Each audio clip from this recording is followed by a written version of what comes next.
Sekadawanku memulakan namaku.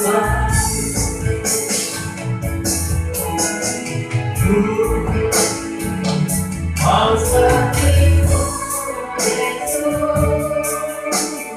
Yesus, sempurnakan sakitku. Mau sekat jalanku, memulakan namaku.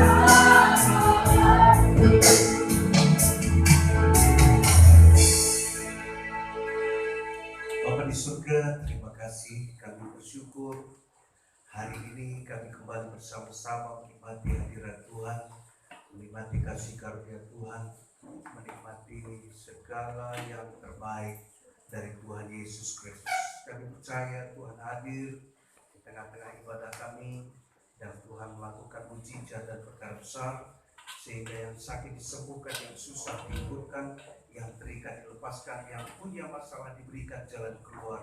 Sebab Tuhan Allah kami hadir di tengah-tengah kami, memberikan perubahan, memberikan terobosan-terobosan dalam hidup kami setiap pribadi. Berkat firman Tuhan akan mengalir dalam hidup kami. Dalam nama Tuhan Yesus kami berdoa, kami ucapkan syukur, kami terima firman Tuhan dengan sukacita. Dan setiap roh-roh intimidasi, kuasa gelap, roh-roh jahat di udara yang menghalangi acara kami, ibadah kami, dan juga siaran langsung ini kami patahkan, kami ikat engkau iblis dalam nama Tuhan Yesus. Sebab engkau sudah kalah 2000 tahun yang lalu dan kami umat pemenang, bahkan lebih daripada pemenang.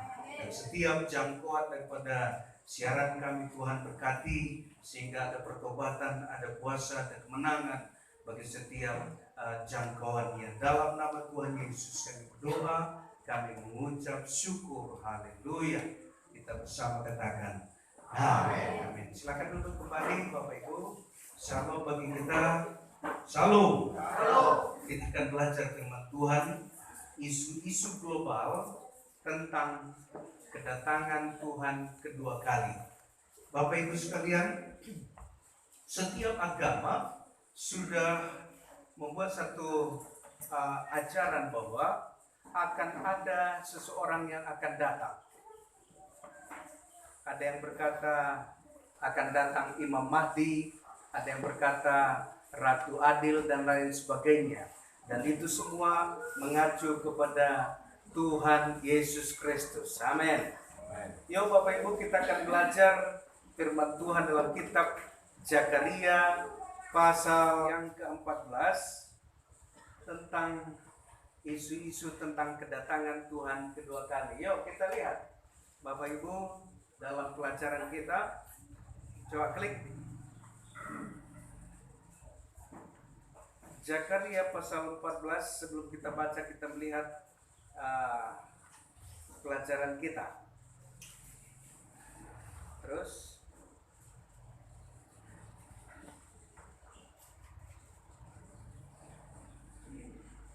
jadi saya sudah katakan tadi bahwa setiap agama itu sudah mengajarkan bahwa satu hari nanti akan datang seseorang yang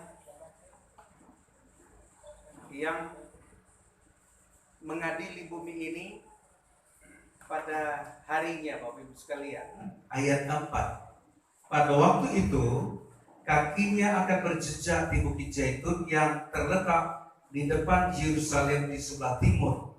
Bukit Zaitun itu akan terbelah dua dari timur ke barat, sehingga terjadi suatu lembah yang sangat besar. Setengah dari bukit itu akan bergeser ke utara dan setengah lagi ke selatan. Ini berbicara tentang kedatangan Tuhan kali yang kedua, menjejakkan kakinya di Bukit Zaitun. Amin Bapak Ibu. Di Bukit Zaitun. Kenapa? Karena nubuat-nubuat itu berkata bahwa akan terjadi suatu hal yang luar biasa pada kedatangan Tuhan kali yang kedua. Seperti itu. Pada kedatangan Tuhan kali yang kedua itu ada dua macam. Satu macam itu suatu waktu pengangkatan itu kita bertemu di awang-awang permai bersama dengan Tuhan Yesus. Pada kedatangan kedua, dia akan menjejakkan kakinya di Bukit Zaitun di sebelah Yerusalem itu tadi, dan di mana dia terangkat dulu, disitulah dia akan turun kembali. Di mana kakinya berjejak pada waktu dia diangkat ke sorga, waktu ditutup oleh awan, demikian juga dia akan datang kembali ke bumi ini, menjejakkan kakinya di Bukit Zaitun. Di mana kakinya berjejak waktu diangkat, di situ kakinya berjejak waktu dia turun kembali ke bumi ini. Jadi ada rentang waktu 7 tahun. Pada waktu kedatangannya di awal-awal permai itu namanya pengangkatan, Bapak Ibu sekalian. Itu biasanya itu nanti terjadi kalau bangsa Israel merayakan satu hari raya yang namanya Rosh Hashanah, Bapak Ibu sekalian. Itu hari raya peniupan sangkakala. Dalam penggenapan firman Tuhan akan terjadi pada perayaan itu, maka Tuhan akan turun dari surga, dan kita yang hidup, yang masih tinggal, dan mereka yang mati dalam Tuhan akan terlebih dahulu dibangkitkan, dan kita akan bersama-sama diangkat di awang-awang permai. Dan itu namanya kedatangan di awang-awang. Dan kedatangan kedua ke bumi itu berbicara tentang the second coming. Itu berbicara tentang hari raya pendamaian. Dia akan turun ke bumi ini, Bapak Ibu sekalian, dan dia akan menjejakkan kakinya di Bukit Zaitun bersama-sama dengan orang-orang kudus. Siapa orang-orang kudus? Mereka yang sudah mati dalam Tuhan, mereka yang masih hidup dalam Tuhan, dan mereka yang diangkat di awal-awal permai, mereka lah orang-orang kudus yang akan turun bersama-sama dengan Tuhan di Bukit Zaitun pada waktu itu. Dan apa yang terjadi, Bapak Ibu sekalian, Alkitab menubuatkan bahwa lembah itu akan terbelah dua. Lembah itu, ayat 4 tadi, pada waktu itu kakinya akan berjejak di Bukit Zaitun yang terletak di depan Yerusalem. Di sebelah timur Bukit Zaitun itu akan terbelah dua dari timur ke barat, sehingga terjadi suatu lembah yang sangat besar. Setengah bukit itu akan bergeser ke utara dan setengah lagi ke selatan. Itu akan terjadi pada waktu kedatangan Tuhan di Bukit Zaitun itu tadi. Akan terjadi satu hal yang luar biasa, yaitu terbelahnya satu bukit yang namanya bukit itu. Satu akan bergeser ke utara, satu lagi akan bergeser ke selatan. Dan itu tidak ada mustahil, Bapak Ibu sekalian, karena itu harus digenapi. Dan untuk apa? Untuk mengadakan peperangan yang luar biasa yang disebut perang Magog, Bapak Ibu sekalian. Siapa yang diperangi pada waktu itu? Yang diperangi adalah Antikristus. Siapakah Antikristus? Mereka yang sudah terima cap 666. Kalau dulu dikatakan cap, dan seterusnya dikatakan barcode, dan sekarang disebutkan microchip, yang akan ditembakkan di balik kulit jangat, di dahi, dan di tangan kanan semua orang pada zaman Antikris. Dan peperangan itu akan dimenangkan oleh Tuhan Yesus. Amin. Amin. Bersama dengan orang kudus akan berperang. Apa yang terjadi? Di lembah itu akan menganak sungai darah Antikris itu tadi, Bapak sekalian. Sejauh 200 mil.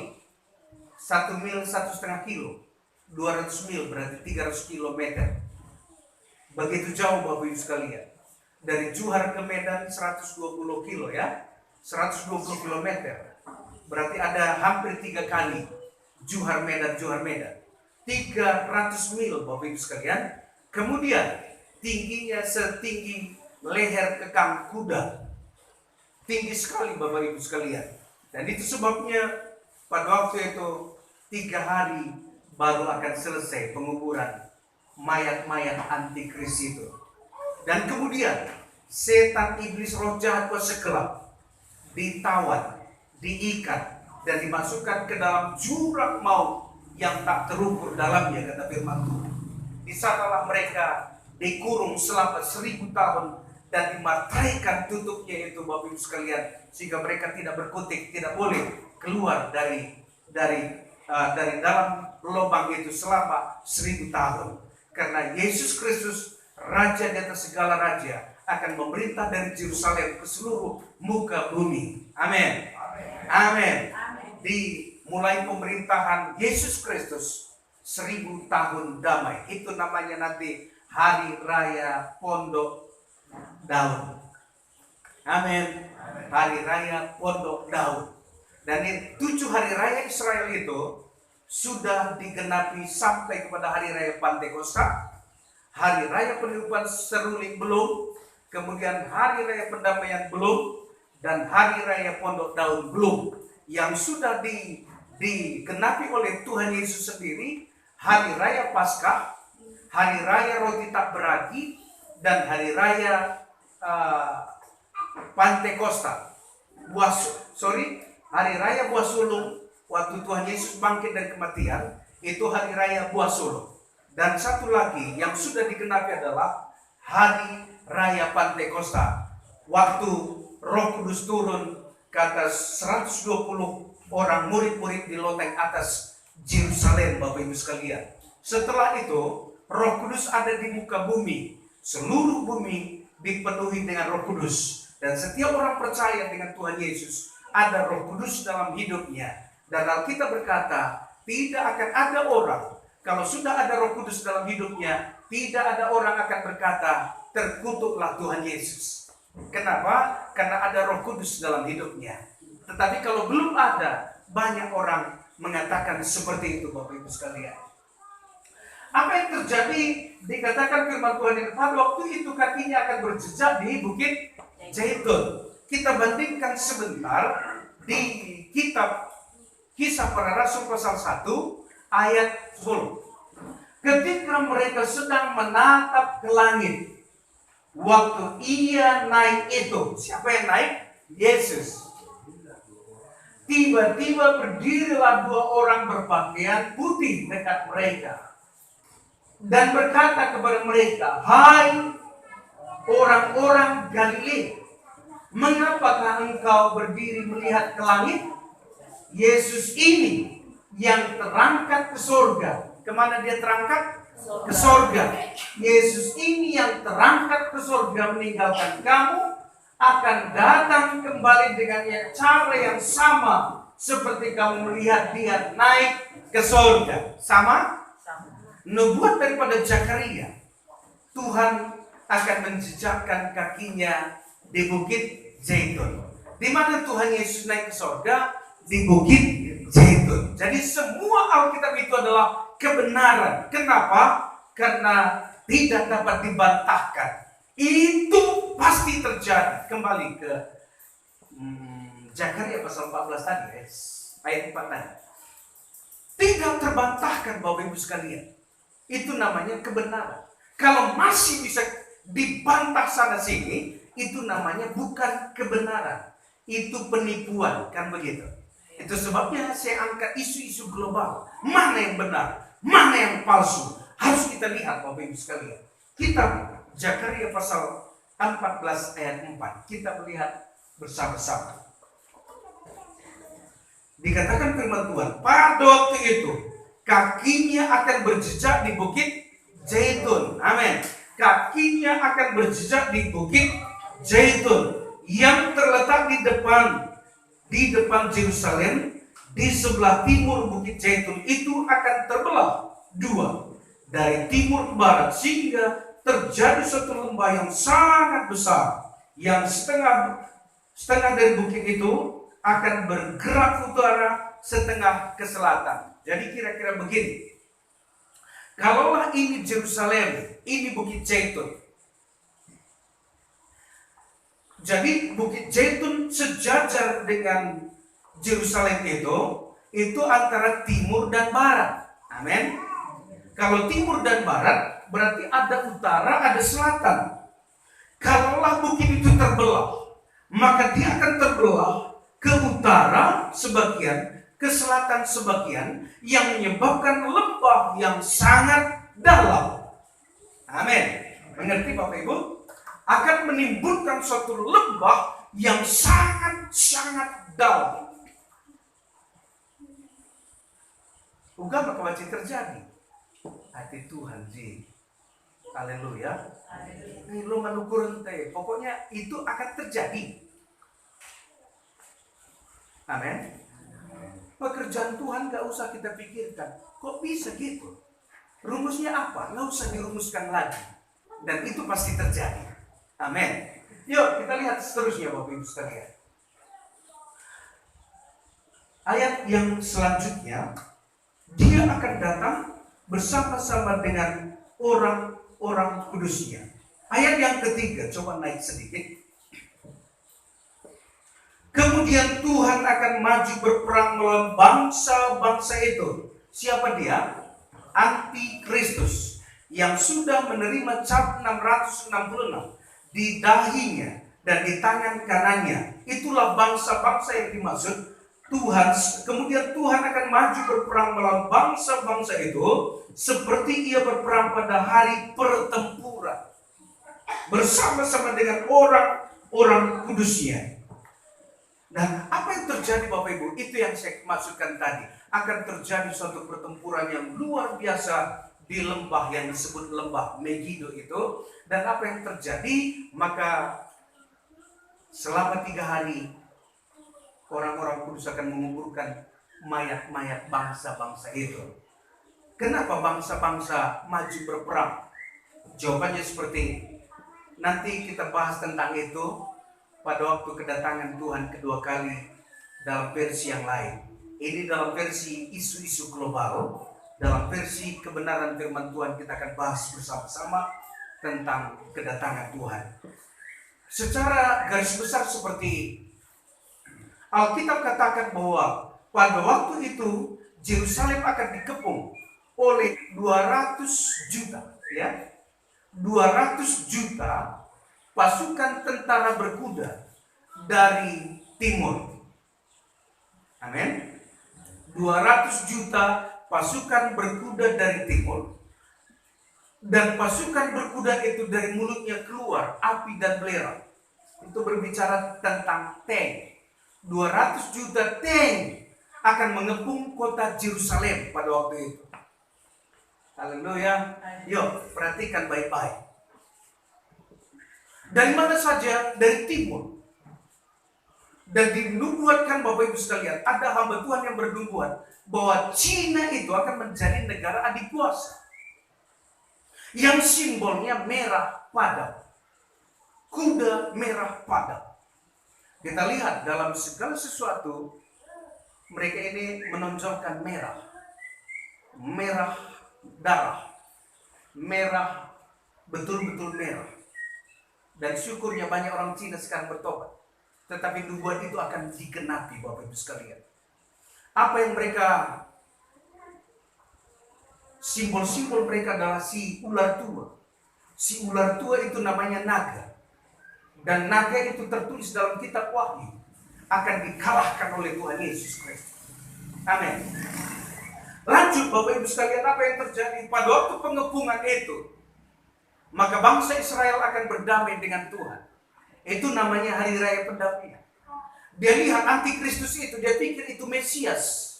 Karena namanya anti, persamaan Kristus.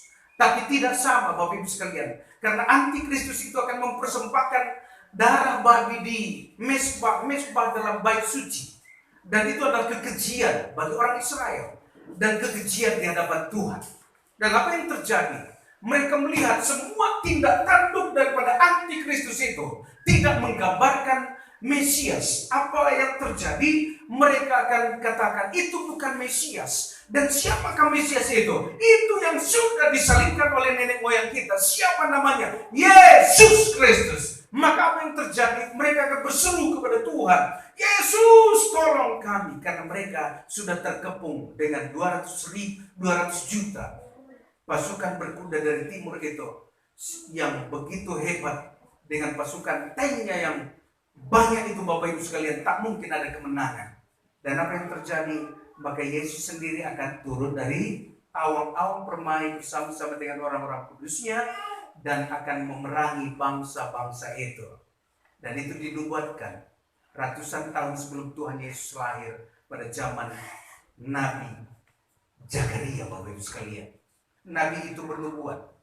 Nabi itu mengatakan tentang Yesus. Semua nabi bersaksi tentang Yesus, kecuali nabi palsu. Dia tidak akan pernah bersaksi tentang Yesus. Amin, Bapak Ibu. Amin. Kalau dia nabi, dia akan bersaksi tentang Yesus. Yesus juru selamat. Dalam Yesus ada pengampunan dosa. Dalam Yesus ada hidup yang kekal. Itu yang mereka ceritakan. Itu yang Alkitab katakan, Bapak Ibu sekalian. Yuk, kita lanjutkan. Yesus akan datang segera. Amin. Kedatangannya yang di awang-awang itu menyebabkan semua orang kudus akan diangkat. Supaya tidak masuk dalam aniaya besar yang disebutkan aniaya yang tidak pernah terjadi sebelum dunia dijadikan dan tidak akan pernah terjadi lagi. Disebutkan aniaya besar. Oleh siapa? Oleh antikris. Kenapa terjadi aniaya? Karena barang siapa tidak menerima cap 666, mereka tidak dapat menjual dan membeli. Dan mereka akan disiksa. Siksaan itu siksaan yang besar, Bapak Ibu sekalian. Amin. Yuk kita lihat, terus kita belajar. Kita masuk dalam pelajaran kita kembali. Yesus akan datang.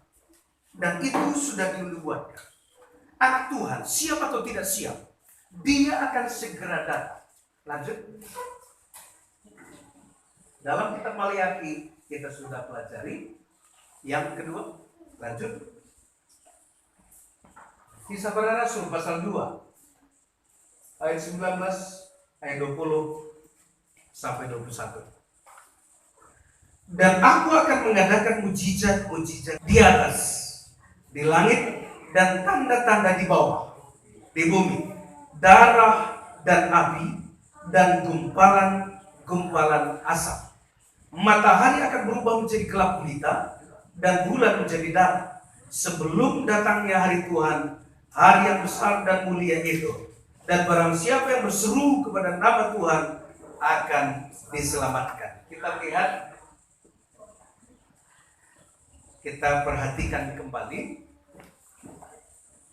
Kalau Tuhan Yesus lahir pada waktu itu, ada tanda di langit. Amin. Amin. Kaitan dana bintang. Sehingga orang Majus dari timur tahu bahwa ada seorang yang agung lahir di bumi ini. Namanya Yesus. Amin. Itu kedatangannya pada kelahiran. Kedatangannya pada kedua kali juga akan ada tanda di langit. Tanda di langit itu apa? Kita lihat. Dan aku akan mengadakan mujizat-mujizat di atas, di langit, tanda-tanda dan tanda-tanda di bawah, di bumi, darah dan api dan gumpalan-gumpalan asap. Itu tanda di langit, gumpalan asap. Tanda di bumi, darah dan api. Haleluya. Ada banyak kebakaran-kebakaran yang kita saksikan sekarang sudah terjadi. Di Australia, di Amerika, Amazon, di Eropa, dan hari-hari ini juga ada kebakaran yang menghanguskan beberapa rumah penduduk dan juga mematikan banyak orang, Bapak Ibu sekalian. Bukan hanya di Indonesia terjadi kebakaran, dan itu adalah nubuat supaya terjadi api dan gumpalan-gumpalan asap. Itu tanda di langit. Dan apa saja tanda di langit? Tanda di langit itu ada matahari seperti darah dan bulan menjadi gelap. Ayo kita lihat ayat 20. Matahari akan berubah menjadi gelap gulita dan bulan menjadi darah sebelum datangnya hari Tuhan yang besar dan mulia itu. Jadi ada tanda di langit. Matahari akan gelap gulita, bulan seperti darah. Dan itu kita saksikan terjadi beberapa kali, Bapak Ibu sekalian. Mulai dari gerhana matahari total, gerhana bulan dan lain sebagainya, yang menyebabkan terjadi gelap gulita, itu tanda kedatangan Tuhan. Amin. Tanda kedatangan Tuhan yang dahsyat dan mulia. Kemudian tanda di bumi ada darah. Kita melihat, kalau kita melihat sekarang ini, ada pencopet, tak ada lagi ampun, akan terjadi pertumpahan darah kalau kedapatan. Ada begal, tak segan-segan orang membunuhnya, terjadi pertumpahan darah. Ada masalah, terjadi pertumpahan darah. Mudah sekali tangan orang untuk menumpahkan darah sekarang ini, Bapak Ibu sekalian. Gampang sekali. Kalau kita saksikan di mana-mana itu terjadi. Ada masalah, karyawan Metro TV dibunuh dengan berbagai siksaan, Bapak Ibu sekalian. Kenapa? Karena itu tanda di bumi. Ada pertumpahan darah. Amin. Kemudian, apalagi yang ada di bumi ini tadi? Gumpalan-gumpalan asap.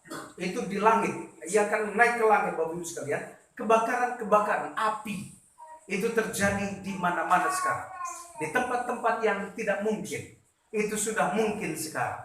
Di tempat yang sangat dilindungi. Seperti hutan Amazon. Tetapi hutan Amazon juga terbakar, Bapak Ibu. Kenapa? Itu menggenapi firman Tuhan supaya kita berjaga-jaga. Karena tanda-tanda itu menyatakan bahwa Tuhan akan datang kembali. Amin. Kita lanjutkan kepada pelajaran kita. Kita kembali dalam pelajaran kita. Kita melihat, Bapak Ibu sekalian. Kita lihat tadi apa itu tanda-tanda kedatangan Tuhan secara umum. Ada tanda kedatangan Tuhan, 10 tanda umum itu yang tertulis dalam kitab Matius pasal 24. Matius pasal 24 ayat 3 sampai 14. Ada 5 tanda khusus, sudah kita pelajari bersama-sama. Ada 5 tanda khusus itu, dan ada 2 tanda yang sangat khusus. Seperti 2 tanda khusus itu adalah Nuh, tanda Nuh dan zaman Lot, Bapak Ibu sekalian. Sulit ya, agak buram. Apanya? Yuk, kita lanjut saja. Kemudian dalam kitab Kisah Para Rasul tadi ada tanda di langit. Itu juga menandakan tentang kedatangan Tuhan kali yang kedua. Selanjutnya, yang ketiga. Kita melihat nubuat tentang kedatangan Tuhan. Sudah kita bahas tadi. Nubuat dalam perjanjian lama itu banyak sekali. Joel juga menubuatkan. Raja Daud juga menubuatkan. Dan banyak nabi-nabi perjanjian lama menubuatkan tentang kedatangan Tuhan kali yang kedua. Dalam perjanjian baru, bukan hanya Tuhan Yesus berkata, aku akan datang kembali. Dalam kitab Yohanes pasal 14. Setelah aku menyediakan tempat bagimu, aku akan datang kembali menjemput engkau. Itu merupakan nubuatan. Siapa yang bernubuat untuk itu? Yesus Tuhan sendiri. Kemudian siapa lagi? Dalam pembacaan kita, Kisah Para Rasul pasal 1 ayat 11 tadi, malaikat-malaikat sendiri bernubuat tentang kedatangan Tuhan kali yang kedua. Jadi tidak dapat dipungkiri bahwa Tuhan akan segera datang. Sudahkah siap atau belum? Kalau belum siap, apa yang masih perlu dipersiapkan? Persiapkan sekarang. Kalau sudah siap, mari kita terus berjaga-jaga, Bapak Ibu sekalian. Seperti 5 gadis bijaksana. Amin. Bukan gadis bodoh, tetapi gadis yang bijaksana. Itu dia, Bapak Ibu sekalian. Untuk itu, mari kita persiapkan diri. Sebab apapun ceritanya, Yesus pasti datang. Kalau orang lain katakan sudah datang, jangan percaya. Kalau global katakan dia akan datang di Bandung, di Lembang, Bandung, jangan percaya. Ada lagi nanti orang berkata dia akan datang menjejakkan kakinya di Amerika, jangan percaya. Ada lagi yang berkata dengan teknologi dan sebagainya dan difilmkan bahwa dia katakan 2012 akan terjadi kiamat. Jangan percaya. Orang banyak bertanya sebelum 2012, mereka tanya, pendeta gimana betulnya itu? Saya katakan tidak betul. Tidak akan ada air bah lagi. Amin. Apabila kita melihat pelangi, itu perjanjian Tuhan dengan Nuh. Apabila engkau melihat pelangi ini, perjanjian antara aku dan engkau sampai akhir, tidak akan ada lagi air bah. Jadi jangan percaya. Amin. Amin. Ada lagi yang berkata Yesus sudah datang tahun 1914. Jangan percaya. Sampai hari ini 2020 pun Tuhan belum datang. Karena siapapun yang menubuatkan tanggal waktu daripada kedatangan Tuhan pasti sesat. Apa? Pasti sesat.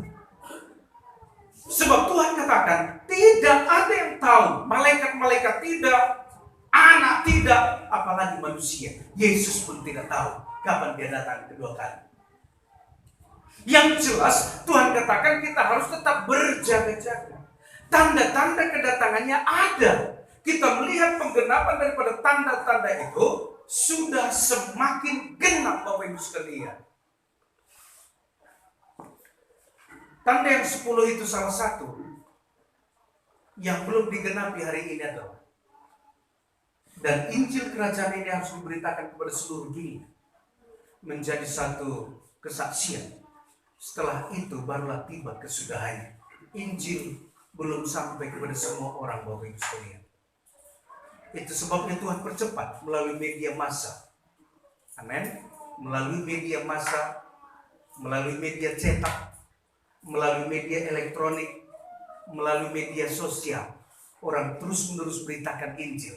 Namun masih banyak orang belum mendengar Injil sampai hari ini. Haleluya. Haleluya. Joshua bikin YouTube, Bapak Ibu sekalian. Joshua Channel. Apa yang disiarkan acara kita ini, khotbah-khotbah ini sudah diupload ke YouTube. Apabila Bapak Ibu punya YouTube, coba di-subscribe. Supaya apa? Supaya Injil semakin banyak diberitakan di seluruh muka bumi melalui media sosial. Yuk Bapak Ibu sekalian, kita teruskan yang keempat. Apa yang dikatakan firman Tuhan tentang kedatangan Tuhan? Israel dan gereja sedang dipulihkan oleh Tuhan. Amin. Tahukah Bapak Ibu, Israel sudah dipulihkan? Sejak tahun 1948, Israel sudah dipulihkan. Haleluya. Hampir 2000 tahun mereka melawan Buana. Sejak tahun 70 Masehi. Tahun 70 Masehi, Jenderal Titus menghancurkan Bait Suci, menghancurkan Yerusalem. Israel tercerai-berai ke seluruh muka bumi.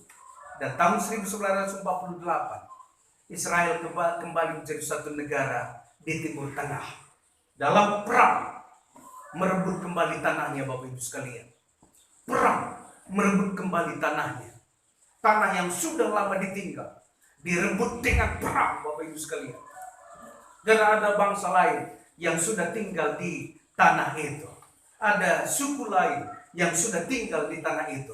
Dan mereka tidak rela untuk meninggalkannya, kecuali diusir seperti itu, Bapak Ibu sekalian. Apa yang terjadi? Perang 6 hari menyebabkan PBB mengakui Israel sebagai satu bangsa, menjadi satu negara. Kenapa? Karena Tuhan sudah nubuatkan, dari segala penjuru aku akan bersiul memanggil kembali umat-umatku untuk berkumpul di tanahnya. Bersiul itu bagaimana? Seperti kita sering bersiul seperti sweet gitu, mereka berkumpul seperti itu, Bapak Ibu sekalian. Mereka berkumpul dari segala penjuru sampai hari ini mereka terus kembali ke tanahnya. Itu pemulihan Israel, pemulihan bagi Israel, Bapak Ibu sekalian. Israel tetap dipulihkan. Israel akan terus-menerus dipulihkan. Coba bayangkan Bapak Ibu sekalian, waktu dia merdeka, merebut kembali tanahnya, menjadikannya menjadi satu negara kembali, ibu kotanya bukan Yerusalem, tetapi Tel Aviv. Tel Aviv itu tidak pernah, sejak ada Israel, nggak pernah Tel Aviv menjadi ibu kota negaranya. Yang pernah menjadi ibu kota negara adalah Samaria, Yang satu lagi adalah Yerusalem. Nggak ada yang lain. Tel Aviv belum pernah, Bapak Ibu sekalian. Tetapi kenapa harus Tel Aviv? Karena di Yerusalem ada yang mengklaim-klaim, ini tanah kami, ini tanah kami, kata mereka. Mereka tak tahu sejarah, Bapak Ibu sekalian. Dan apa yang terjadi? Perang 6 hari menyebabkan Yerusalem kembali direbut. Amin. Sudah direbut, itu menjadi ibu kota belum. Karena tanah itu harus menggenapi tahun-tahun sabatnya. Tanah itu harus menggenapi tahun-tahun sabatnya. Kita melihat karena sabat tidak dipatuhi oleh orang Israel, maka Israel dibuang ke Babel. Berapa tahun? 70 tahun. Amin. Perhatikan.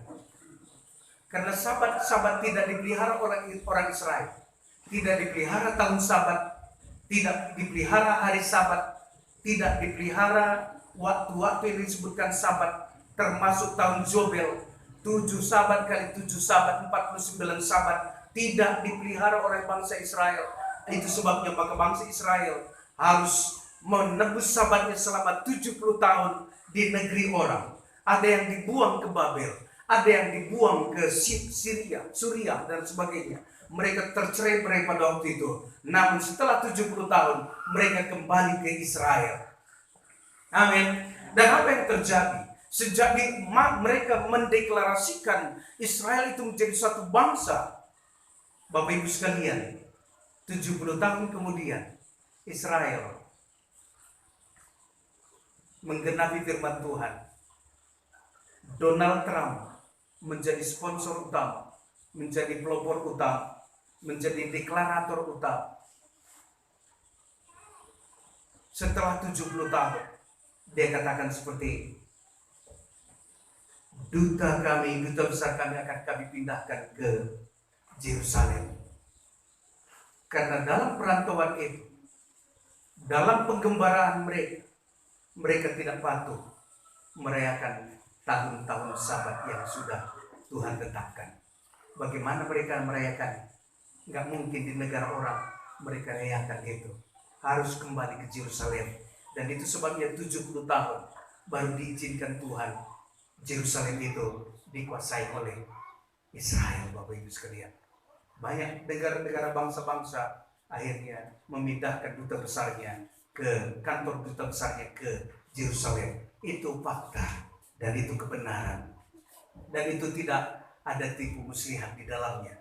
Karena penggenapan firman Tuhan harus terjadi. Artinya apa? Israel sedang dipulihkan oleh Tuhan. Amin. Israel sedang dipulihkan oleh Tuhan. Haleluya. Israel sedang dipulihkan oleh Tuhan.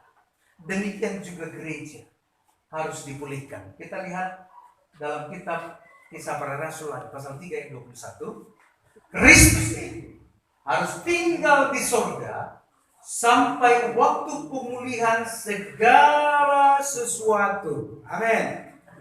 Pemulihan segala sesuatu. Seperti yang difirmankan Allah dengan perantaraan nabi-nabinya yang kudus di zaman dahulu. Kristus itu harus tinggal di surga sampai segala sesuatu dipulihkan. Segala sesuatu dipulihkan itu apa saja? Segala sesuatu dipulihkan berbicara tentang Israel harus dipulihkan. Amin. Segala sesuatu dipulihkan itu berbicara tentang gereja Tuhan harus dipulihkan. Nah, di Selamen adalah akan bertobat. Karena gereja sedang terjadi pemulihan. Kalau orang Kristen tak mau dipulihkan, maka dia akan terseret dan tertatih-tatih. Gereja yang dipulihkan itu adalah gereja yang diberkati oleh Tuhan. Amin. Apabila gereja sedang mengalami pemulihan, Alkitab berkata, keadaan kita seperti sedang bermimpi. Kok bisa gini ya? Amin. Gereja yang dipulihkan itu seperti orang bermimpi. Kita akan tercengang-cengang. Kok bisa keadaannya seperti ini? Kok bisa gini? Kok bisa gitu? Luar biasa. Hebat. Terheran-heran ketika gereja dipulihkan. Itu sebabnya berjuang untuk dipulihkan, Bapak Ibu sekalian. Amin.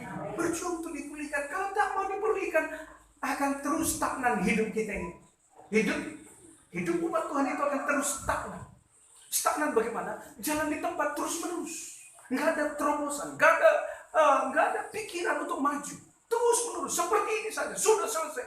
Nggak ada kemajuan Bapak Ibu sekalian. Tetapi gereja yang dipulihkan itu, gereja bermimpi. Haleluya. Gereja yang sedang bermimpi. Gereja yang terheran-heran. Gereja yang hidup dalam terobosan-terobosan. Luar biasa.